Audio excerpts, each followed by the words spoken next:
Bueno, ahora vamos a dar inicio a los excursus de LE, F y G. Son tres. Es un apéndice de lo que ha venido diciendo, así que va a enriquecer mucho lo que estuvimos viendo. El primero es sobre las escatologías. Recordamos que el padre Castellani nos dice escatología. Escatol es algo, es otra cosa. Y los químicos lo sabemos, lo que es escatol, es decir, es algo que huele muy mal. Escatol es la palabra más correcta, lo que tiene que ver con los últimos tiempos y no con excrementos. Bueno, escatologías. Esta es la primera parte histórico-escatológica del, dice, Bibliaridion, el librito, ¿no? El librito del vidente de Patmos. Histórico-escatológica. Y sigue la segunda parte, escatológico, histórica. Invierte. Es decir, una viene de la historia, de lo que aconteció y lo que va a acontecer, y otra ya está en la parte escatológica directamente. Con la visión 11 dice las dos fieras, la cual se puede llamar la historia del anticristo, con sus prestigios, su reinado y su desastre, seguida del triunfo de Cristo y su reino. O sea, el fin catastrófico intrahistórico de la humanidad, es decir, dentro de la propia historia del hombre, junto con el fin triunfal extrahistórico, fuera de la historia, es decir, Dios interviene en la historia. Pues de esos dos elementos contrarios se compone la escatología cristiana. ¿No sería mejor dejar de pensar en esas cosas? El que lo pueda, que lo haga, dice el padre. En realidad, de verdad, la época actual no puede dejar de pensar en ellas. Y tampoco pudo ninguna de las épocas anteriores. En la próxima a la nuestra, del siglo XVIII, siglo XIX, el iluminismo arrojó por la borda la escatología cristiana, junto con toda religión positiva, haciendo suyos el deísmo. Es un Dios que no es el Dios de la revelación, el Dios de la filosofía, no es el Dios de la salvación, como diría Descartes. Hoy Dios, justo Descartes, no era Descartes. Digo, como decía Blaise Pascal. Y el liberalismo religioso, hijos de las reformas, de la reforma. Y se burló del anticristo, del diablo y de todos los demás medievalismos, época oscura. Y el resultado fue que cayó en una escatología espuria, andrajo ridículo de la cristiana. Estos que, de ahí viene el término Edad Media, ¿no? Es algo que no, oscuro, siglos oscuros para ellos, cuando fueron de la cristiandad y los más luminosos en el fondo. Basta ver las catedrales. Bueno, pero estos son excursus míos, no vamos a hacer excurso del excursus. Bueno. Mejor dicho, dicen, en dos escatologías opuestas, lo que trajo el iluminismo y todo el enciclopedismo, fragmentos de la síntesis cristiana, la optimista del progreso inevitable, indefinido, ¿no? Y el próximo triunfo mundial de la razón, y la pesimista, el nihilismo, los dos opuestos, que predomina en nuestros días. Después de dos guerras atroces, hicieron grotescos los sueños borrachos de los pseudoprofetas eufóricos y románticos.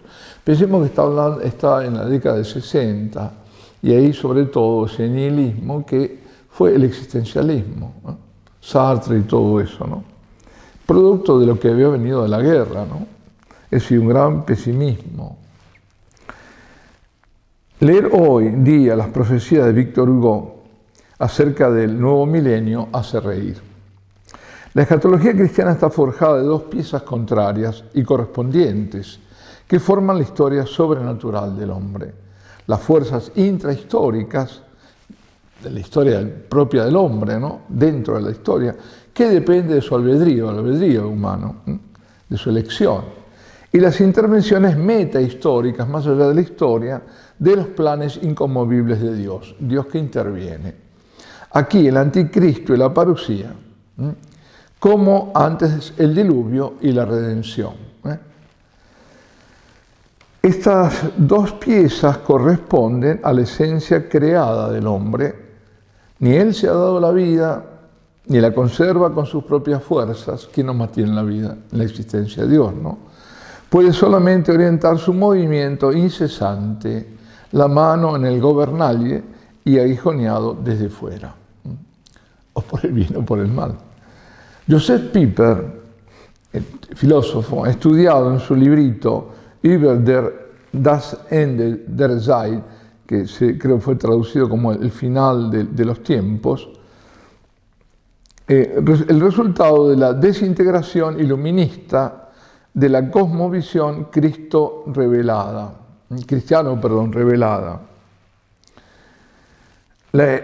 Estudia en Kant, es decir, los filósofos y los filósofos idealistas, ¿no? Y Kant, sobre todo, que proporciona un documento de total primer orden, pero también en Fichte, Nietzsche, Goebbels y los románticos hasta nuestros días.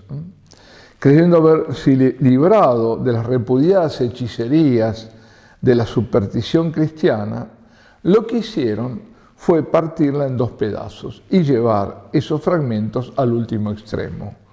Y aquí sí que encontramos la mar de superstición. Kant, en los escritos de sus últimos años, es puramente increíble. Cree simplemente en el reino de Dios y en el milenio, traídos por la sola fuerza de la razón pura, suprimida la agonía y la lucha. Y en el fondo, es decir, la existencia del mal, y profetiza acerca de la paz perpetua, el glorioso reinado de la ley y el triunfo espléndido del progreso, con una aseveración tal que pasma en el filósofo que limitó los poderes del intelecto humano, hasta anularlos prácticamente en sus obras anteriores. De golpe se sintió dotado de dones proféticos y para justificar empíricamente, entre comillas, sus predicciones se apoya nada menos que en la Revolución Francesa.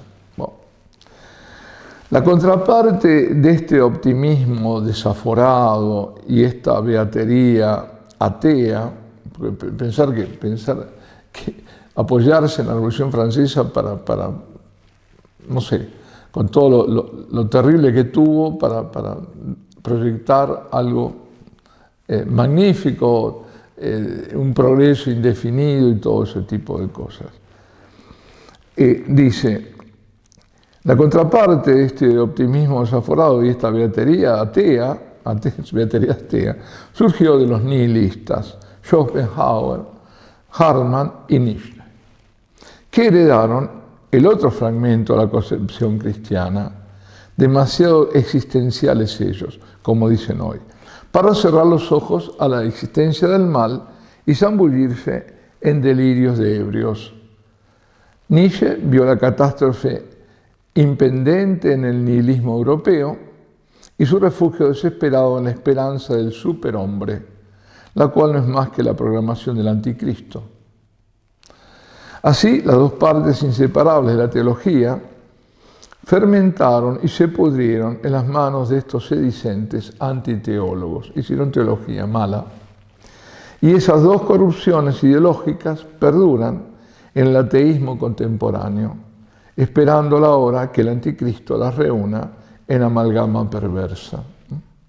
Es decir, todo ese pesimismo con todo ese optimismo, falsos ambos, ¿no? La poesía se encargó de propalar estas visiones insensatas.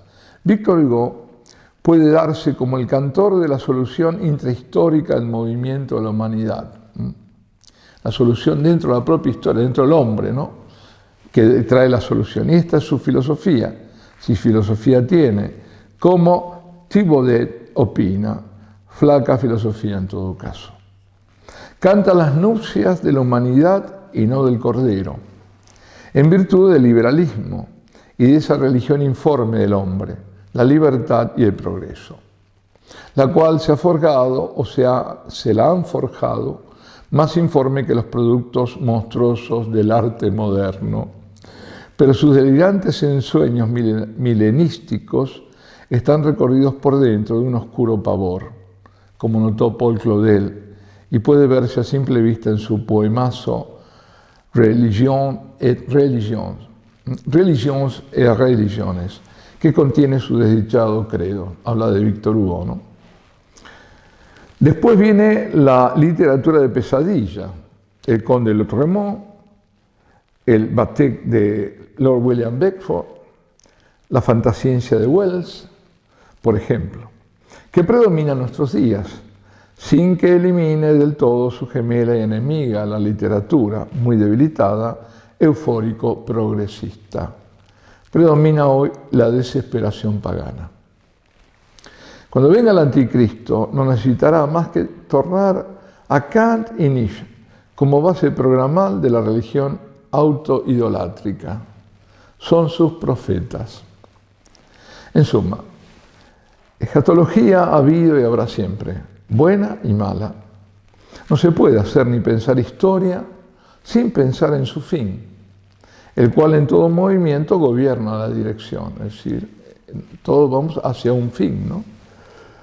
La filosofía de la historia es simplemente imposible sin la teología y nominalmente sin la profecía.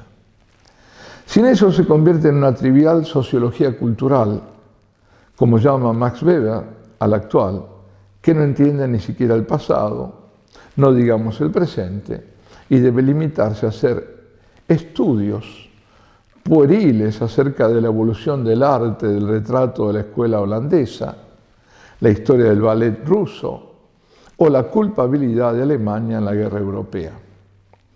Si un hombre piensa, tropieza ineluctablemente con el pensamiento de su fin, así del colectivo como del individual, aunque a veces eso se lo apague, no se lo quiera ver. Véase sobre esto, si place, el precioso librito del historiador Butterfield, El cristianismo y la historia. Por eso conviene escribir hoy sobre el Apocalipsis. Siempre se ha escrito y hasta demasiado.